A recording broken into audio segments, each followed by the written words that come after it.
Videos பார்க்குற எத்தனை பேர் ஏலியன் பிலீவர்னு கேட்டால் சத்தியமாக எனக்கு தெரியாது. பட் நான் ஒரு மிகப்பெரிய ஏலியன் பிலீவர். மிஸ்டேஸான ஒரு விஷயத்தை தெரிஞ்சுக்கிறதுக்கு ரொம்ப ஆர்வம் காட்டுவேன். அதில் டாப் மோஸ்ட்ல இருக்கிறது எக்ஸ்ட்ரா டெரிஷியல்ஸ்.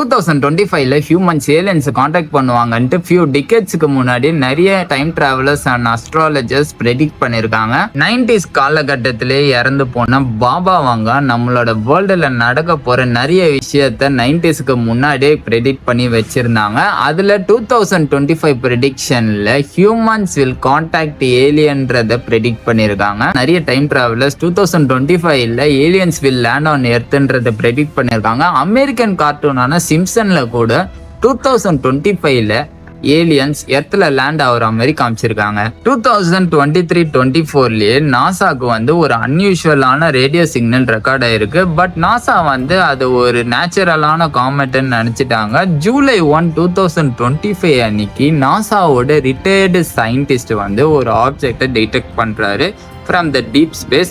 அந்த ஆப்ஜெக்ட் பார்த்தீங்கன்னா நம்மளோட சோலார் சிஸ்டம் நோக்கி 1.5 km/h ஸ்பீட்ல வரதா அவர் சொல்லியிருக்காரு. மேலும் அந்த ஆப்ஜெக்டை ரிசர்ச் பண்ண நிறைய இன்ஃபர்மேஷன் நம்மளுக்கு கிடைச்சிருக்கு. அதுல ஒரு சயின்டிஸ்ட் சொன்னது என்னன்னா, அது பார்க்கறதுக்கு ஒரு நேச்சுரலான காமெட் மாதிரி தெரியல, அது மேபி ஒரு ஏலியன் ஸ்பேஸ் ஷிப்பா இருக்கலாம்னு சொல்லியிருக்காங்க. அது சைஸ்ல பார்த்தீங்கன்னா நம்ம நினைச்சு பார்க்கறத விட பெரிய சைஸ்ல இருக்கு. Yes, alien spaceship was coming towards our solar system and they will reach our solar system on November 2025.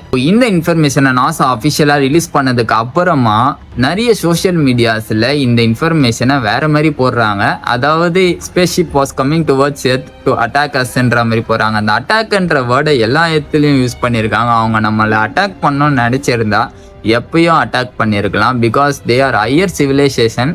அவங்க நம்மளோட எத்தனையோ 1000 of yearsக்கு ஃபார்வர்டில் இருக்காங்க நம்மளுக்கு. ஓகேவா, அவங்க நினச்சா என்ன வேணா பண்ணலாம். அவங்களோட டெக்னாலஜி வேற மாதிரி. ஸோ எனக்கு தெரிஞ்சு அவங்க அட்டாக் பண்ணுற இன்டென்ஷனோட நம்மளை நோக்கி வரலை. ஸோ எல்லாருக்கும் நிறைய கொஸ்டின்ஸ் இருக்கும் அவங்கள பற்றி. அவங்க வந்துட்டாங்கன்னா எப்படி நம்மளை அவங்க தான் கண்ட்ரோல் பண்ணுவாங்களா? அதெல்லாம் ஒன்றுமே இல்லை. அவங்க வந்துட்டாங்கன்னா யாருக்கு பெனிஃபிட்னு பார்த்தீங்கன்னா நம்ம ஹியூமன் பீயிங்ஸுக்கு தான் பெனிஃபிட். பிகாஸ் டெக்னாலஜி எக்ஸ்சேஞ்சுன்றது ஒன்று நடந்துச்சுன்னா நம்மளோட வேர்ல்டு ரொம்பவே ஃபார்வர்டில் போகும். பிகாஸ் அவங்களோட டெக்னாலஜி பார்த்தீங்கன்னா அவங்க பேசிக்காக நம்ம இப்போ ஒரு இடத்துல இருந்து இன்னொரு இடத்துக்கு போனோம்னா நம்ம யூஸ் பண்ணுறது பெட்ரோல், டீசல், அந்த மாதிரி ஃபியூவல், கேஸ் அந்த மாதிரி தான் யூஸ் பண்ணுறோம். பட் அவங்கெல்லாம் ஜீரோ கிராவிட்டியில் பறக்கிறவங்க. ஓகேவா, அவங்களோட டெக்னாலஜியை பாருங்க. அப்போது அவங்க ஒரு பறவை பறக்கணும்னு நினைச்சா எப்படி பறக்குது, அந்த டெக்னாலஜியை எனேபிள் பண்ணி அவங்க ஆக்சஸ் பண்றாங்க. அதே மாதிரி நிறைய இது வரைக்கும் யூஎஃப்ஓ சைட்ஸ் நம்ம வேர்ல்டுல நடந்திருக்கு. பட் எல்லா யூஎஃப்ஓ சைட்ஸும் அஃபிஷியலாக ஒரு கவர்மெண்ட் ரெக்கார்ட் பண்ணி ரிவீல் பண்ணதே கிடையாது. பிகாஸ் கவர்மெண்ட் இதை ஒரு சீக்ரெட் ப்ராஜெக்டாக தான் பார்க்குறாங்க. அது நாட் ஓன்லி இன் அமெரிக்கா, எல்லா கண்ட்ரிலையும் இந்த ஏலியன்ஸ் எக்ஸ்ட்ரா டெரெக்ஷனல் ஆக்டிவிட்டீஸை ஒரு சீக்ரெட் ப்ராஜெக்டாக தான் இப்போ வரைக்கும் பார்க்குறாங்க. அது மட்டும் இல்லாமல் 1 week முன்னாடி ஆக்ஸ்ஃபோர்ட் யூனிவர்சிட்டியிலேருந்து ஒரு சயின்டிஸ்ட் என்ன சொல்லியிருக்காங்கன்னா, aliens are living among us. அவங்க வேற எங்கேயும் இல்லை, வேற பிரபஞ்சத்தில் இல்லை, வேற பரிணாமங்கள்ல இல்லை, அவங்க நம்மளுக்குள்ளேயே தான் இருக்காங்கன்ற மாதிரி சொல்லியிருக்காரு. அது எலான் மஸ்கையும் ஒரு இன்டர்வியூவில் ஒரு கொஸ்டின் கேட்டிருப்பாங்க, ஏலியன்ஸ் இருக்காங்களா இல்லையான்ற மாதிரி. அவரும் அதுக்கு என்ன answer பண்ணியிருப்பாருன்னா, where are the aliens? Maybe they're among us. I don't know. ஏலியன்ஸை பொறுத்த வரைக்கும் நிறைய ஹைப்போதீசிஸ் இருக்கு இப்போ வரைக்கும். ஏன்னா அதுக்கு ஒரு ப்ராப்பரான ஆன்சர்ஸ் இல்லாத வரைக்கும் எல்லாத்துக்கும் நிறைய ஹைப்போதீசிஸ் இருக்கும், நிறைய தியரிஸ் இருக்கும். What I think about aliens, வேற்று கிரகவாசிகள். அந்த நேம்லயே இருக்கு, வேற்று கிரகவாசிகள். அவங்க பக்கத்து பிரபஞ்சத்துல இருந்து வரலாம், இல்லைன்னா வேற எதனா பரிணாமங்கள்ல இருந்து வரலாம், இல்லை ஹியூமன்ஸ் ஆன நம்மளே ஃபியூச்சர்ல எவ்வளோ டெக்னாலஜியா இருந்து மேபி டைம் டிராவல் பண்ணி கூட வந்திருக்கலாம். ஸ்டில் இன்னுமே நிறைய பேருக்கு நிறைய விதமான கொஸ்டின்ஸ் இருக்கும். ஏலியன்ஸே இல்லைன்றவங்களுக்கு ரோஸ்வெல் இன்சிடென்ட் ஒரு பெஸ்ட் எக்ஸாம்பிள். ரோஸ்வெல் இன்சிடென்ட்னா வேற ஒன்றும் இல்லை, மெக்சிகோவில் நடந்த யூஎஃப்ஓ கிராஷ். ஈவன் 3 to 4 ஏலியன்ஸை கூட அந்த ஆக்சிடென்ட்ல ரெக்கவர் பண்ணியிருக்காங்க. அந்த யூஎஃப்ஓவை வந்து ரீஇன்ஜினியரிங் பண்ணுறதுக்கு கவர்மெண்ட் ஒரு சீக்ரெட்டான ப்ராஜெக்டை ஸ்டார்ட் பண்ணாங்க. பட் இப்போ வரைக்கும் அஃபிஷியலாக எந்த ஒரு ரிப்போர்ட்டும் அந்த ரோஸ்வெல் இன்சிடென்ட்டை பற்றி வெளியிடவே இல்லை. எல்லாருமே கேட்கலாம், அமெரிக்காவில் மட்டும் தான் யூஎஃப்ஓ சைட் நிறைய நடக்குது, வேற எங்கேயுமே நடக்காதா? இப்போ ஏலியன்ஸ் வராங்க, அவங்க வந்தா கூட அமெரிக்காவுக்கு மட்டும்தான் வருவாங்க, வேற எந்த கண்ட்ரிக்கும் வரமாட்டாங்கன்னு சொல்லலாம். பட் வந்து ஏலியன்ஸ் வந்து எல்லா இடத்துலையும் வருவாங்க. எந்தெந்த இடத்துல வந்து நியூக்ளியர் வெப்பன் தயாரிக்கிறாங்களோ அந்தந்த இடத்துக்கெல்லாம் வந்து வேர்ல்டு வார் 2க்கு அப்புறமா அதிகமாக அவங்க வர ஆரம்பிச்சாங்க. லேட்டஸ்டாக சென்னை ஈசிஆரில் முத்துக்காடு பீச் ஆண்ட ஒரு டிஜிபி வாக்கிங் போயிட்டு இருக்கும் போது ஒரு யூஎஃப்ஓவை ரெக்கார்ட் பண்ணாரு. இந்த நேரத்தில் உங்கள் எல்லார் மைண்டுக்கும் வர ஒரே ஒரு பிளேஸ் ஏரியா 51. அந்த ஏரியா 51 நீங்கள் சேட்டிலைட் இமேஜாக கூட நீங்கள் பார்க்க முடியாது. பட் நிறைய இமேஜ் வந்து ஏரியா 51 இமேஜ் வந்து நெட்லலாம் இருக்குது. அது நீங்கள் பார்த்தா கூட ஒரு காலியான கிரவுண்டு மட்டும் தான் தெரியும், அதுக்கு மேலே வேறு ஒன்றுமே தெரியாது. பிகாஸ் அந்த காலி கிரவுண்டு கீழே அண்டர் கிரவுண்டில் ஒரு பெரிய சிட்டியே இருக்குது. அங்கே இப்போ வரைக்கும் யூஎஃப்ஓ ஏலியன்ஸ் எல்லாத்தையும் வந்து அமெரிக்கன் கவர்மெண்ட் வந்து சீக்ரெட்டாக நிறைய ரிசர்ச் பண்ணிட்டு இருக்காங்க. நிறைய யூஎஃப்ஓ கிராஷ் ஆன யூஎஃப்ஓஸ்லாம் உள்ள இருக்கு, அதை ரீரிவர்சிங் பண்றதுக்கு ட்ரை பண்ணிட்டு இருக்காங்க. ரீசெண்டா அமெரிக்கா ஈரானோட நியூக்ளியர் பங்கரை டெஸ்ட்ராய் பண்றதுக்காக ஸ்டெல்த் பாம்பர்ன்ற ஒரு ஏர்கிராஃப்டை யூஸ் பண்ணாங்க. அதோட டிசைனும் யூஎஃப்ஓட டிசைனும் நீங்க வச்சு பார்த்தீங்கன்னா ரொம்பவே கம்பேர் பண்ணலாம். பிகாஸ் எனக்கு தெரிஞ்ச வரைக்கும் இதை வந்து எந்த ஒரு மீடியா எந்த ஒரு நியூஸ்லயும் அஃபிஷியலாக அவங்க சொல்லலை. பட் அந்த ஸ்டெல்த் பாம்பரை பார்த்தோன்னே எனக்கு வந்து ஞாபகம் பார்த்தீங்கன்னா யூஎஃப்ஓ. இப்போ வரைக்கும் எந்த ஒரு கண்ட்ரியும் எஸ்பெஷலி அமெரிக்கா ஏன் இந்த எக்ஸ்ட்ரா டெரெஸ்ட்ரியலை பற்றி ரிவீல் பண்ண மாட்டாங்க, எல்லாமே ஒரு கவர்மெண்ட் சீக்ரெட் ப்ராஜெக்டாகவே வச்சுட்டு இருக்காங்கன்னு பார்த்தீங்கன்னா, இப்போ குளோபலாக பார்த்தீங்கன்னா பிஸ்னஸே ஆயில் தான், பெட்ரோலியம் தான். அதில் வந்து டாப் மோஸ்ட் 5 கம்பெனிஸ் வந்து அமெரிக்காவில் தான் இருக்குது.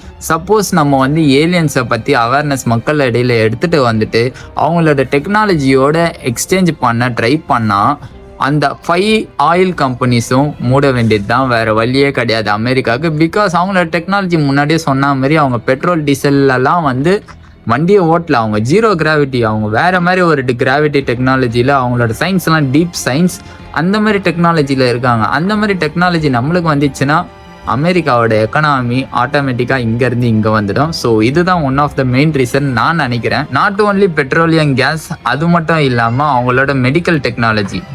இப்போ கேன்சருக்கெல்லாம் இத்தனை வருஷம் ஆச்சு, இப்போ தான் ரஷ்யா வந்து மருந்து கண்டுபிடிச்சிருக்காங்க. அவங்க வந்துட்டோன்னே நம்மளோட மெடிக்கல் ஃபீல்டெல்லாம் வந்து வேற மாதிரி ஆகிடும். ஆட்டோமேட்டிக்காக நம்மளோட மெடிக்கல் ஃபீல்டும் அட்வான்ஸ் ஆயிடுச்சுன்னா இன்னைக்கு மனுஷன் ஒரு 100 வருஷம் வாழ்றான்னா நாளைக்கு மனுஷன் 200 இயர்ஸ் வாழ்றதுக்கு சாத்தியம் அதிகமாக இருக்கு. இன்னொரு கிரேசியான தியரி என்னன்னா, ஃபியூச்சர்ல இன்னும் ஒரு 2040-45க்குள்ள there will be no country as India, America, Russia இந்த மாதிரி கண்ட்ரிஸ் எதுவுமே இருக்காது. The world will be one country and the world has been run by one government and the government is artificial intelligence. கேட்கறதுக்கே ரொம்ப Grazia இருக்குல்ல. 2025ல artificial intelligence அதோட வளர்ச்சியை start பண்ணியிருக்கு. 2030க்குள்ள ஆர்டிஃபிஷியல் இன்டெலிஜென்ஸ் எல்லா ஃபீல்டுலேயும் வந்துடும். 2040ல் வந்து it has a capability to run the world and rule the world. அப்படியாப்பட்ட ஆர்டிஃபிஷியல் இன்டெலிஜென்ஸ் கிட்ட இப்போ வரப்போற அட்லஸ் ஸ்பேஸ் ஷிப்பை பற்றி கேட்கலாம். நீங்களே நினச்சி பாருங்க, ஒரு ஆர்டிஃபிஷியல் இன்டெலிஜென்ஸ் ஏஐ வந்து ஒரு வேர்ல்டே ரூல் பண்ணிச்சுன்னா அந்த வேர்ல்டு எப்படி இருக்கும்ட்டு இந்த கான்செப்ட்லாம் நான் கேட்கும் போது எனக்கு அனுநாக்கியோட கான்செப்ட் தான் ஞாபகம் வருது. Basically I M I alien believer. Recently heard about the object called 3I Atlas coming from interstellar towards our solar system on November 2025, but scientists predicted it was not a natural comet. There is 99.9% chance to be an alien spaceship. What do you think? That is such a fascinating topic. If that's true, it would be an incredible discovery, and it would definitely stir up a lot of excitement and curiosity. The idea of an interstellar object possibly being artificial is definitely thrilling. I think it would be a huge step for science and our understanding of the universe.